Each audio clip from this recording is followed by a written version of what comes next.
I thought the old superstitions were nonsense, and so I buried her without the final words. Now she knocks on my door. Returning to Marrows Hollow after my father's passing felt like stepping back into a nightmare I'd barely escaped. The fog hung thick, clinging to the weathered stones of the cemetery like a shroud. Inheriting the family funeral home wasn't my dream, but someone had to do it.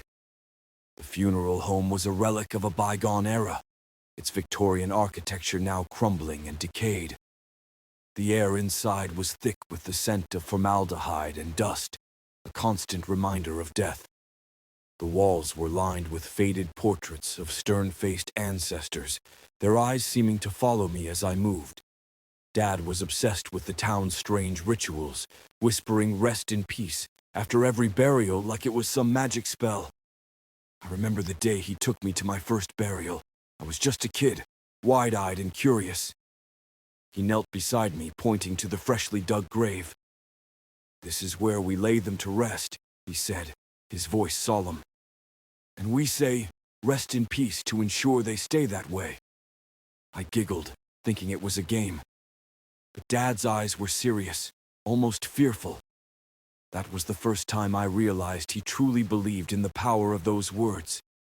I always scoffed, my scientific mind demanding logic, not superstition. I'd spent years studying biology and chemistry, determined to understand the world through facts and evidence. The idea of restless spirits seemed absurd, a relic of superstition. My first service was for old Elsie Harrow, a recluse who'd lived on the outskirts of town.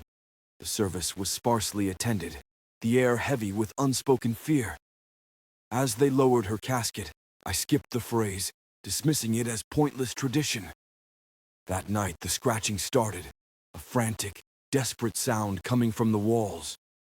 I tried to ignore it, telling myself it was just the old house settling.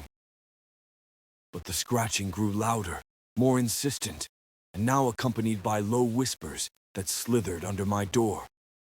I pulled the covers over my head, but the sounds invaded my mind. It felt like the old home itself was shivering and whispering with me. The house wanted something, and I was the only one who could grant it.